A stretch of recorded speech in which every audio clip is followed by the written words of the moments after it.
Welcome to Getting Literal with the Bible, your premier source for biblically proportioned Bible interviews. Did you want to say more about that? Yeah, I mean, there's lots to say, Sure. and there's lots of different kind of moments.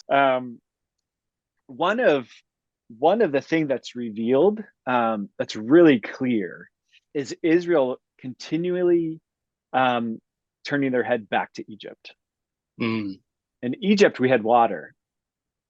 In Egypt, we had cucumbers and meat and all this yeah. luscious food for free. Like they had developed a kind of idealized picture of what Egypt was like.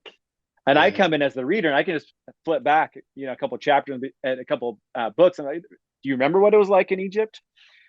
But there's a kind of nostalgia for Egypt, a Mm, kind of wow. At least we knew where it was hard, but we kind of knew where our next meal was going to come from. yes. And we see in that, at least as I think of the story, that in the wilderness wanderings, God is inviting Israel to come to learn what it is to walk by faith. And now there is a sight element, right? Because you have the presence of the Shekinah of God in the pillar, by day and by night. So there's a kind of wow. There's a presence of God. Um, but what they're needing to learn is God is going to provide manna for them. God's going to need to provide their daily bread for them. God's going to need to provide their meat.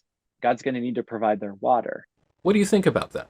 It's actually not a very fun way to live sometimes, right? You probably know this, right? It's like, I would much rather know where my next meal is going to come from, like really clearly. And the next year, I want to know where I'm going to be working in 5 years, Mm, and or where we're going to be camping in five. I want to have a longer term plan. And God says, you need to learn what it is to walk with me, to see that I care for you, that I even kind of this image of a mother hen, as God's mm, blocking the heat of the sun by the pillar, like God yeah. is one who protects us. Um, as Moses is looking back, um, he says, remember that your clothes didn't wear out? That's strange. I wonder why. I wonder who was kind of sustaining you through this. Phenomenal. Um, so there's just I mean, if we just kept talking, there's so many kind of layers of richness of what's playing out in this story. And even kind of spiritually, as we see the wilderness wanderings, as we see them kind of moving into the promised land, you see Jericho, there are two kind of realities at work. We have these big moments of God showing up. In Exodus, we have the plagues, we got miraculous movements, but then you also have them just kind of walking, a kind of walking it out. And it's like Numbers is for a 40-year chunk of time, it's a quite short book. It's like, oh, wait, they did 40 years just happened. And you get these kind of moments, these kind of explosive moments, but a lot of their existence is just, all right, we're still in the wilderness. Here we are. We're just kind of slowly walking this thing out. And so that idea of the wilderness being a place you kind of walk by faith and not by sight, to learn a different kind of trust. And then, of course, this first generation has to die off in the wilderness.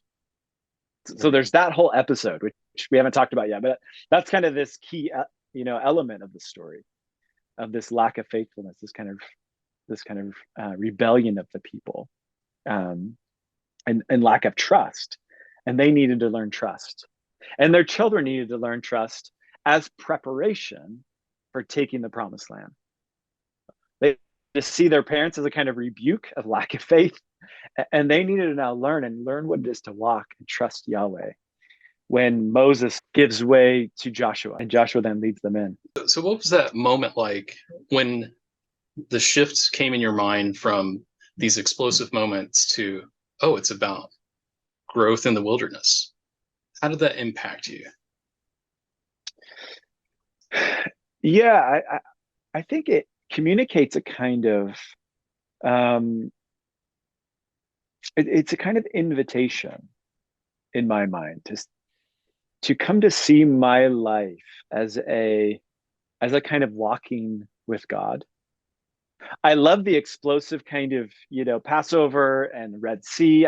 I love those kind of explosive, God, you showed up. Um,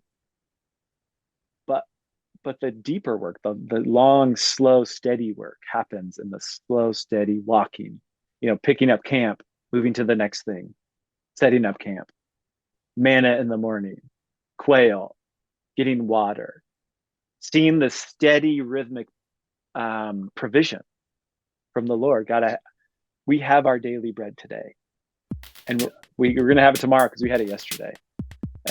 And that's this slow, steady. To use Dallas Willard language, this is the slow, steady of becoming a certain kind of person along the way. Because what we see the wilderness does is it kind of exposes the lack of faith of mom and dad, of grandma and grandpa. That wow, this new generation needs to learn what it is to walk with Yahweh. Please return for part 3. I am certain it'll be good for you.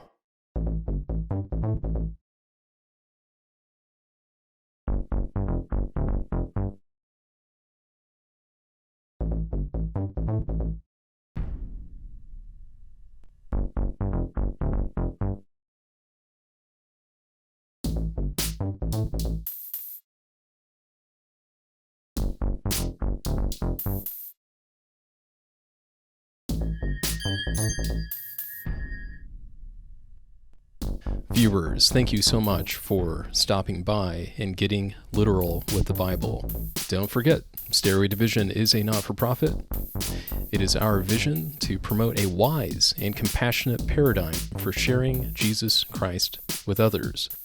This is the reason we do everything that we do.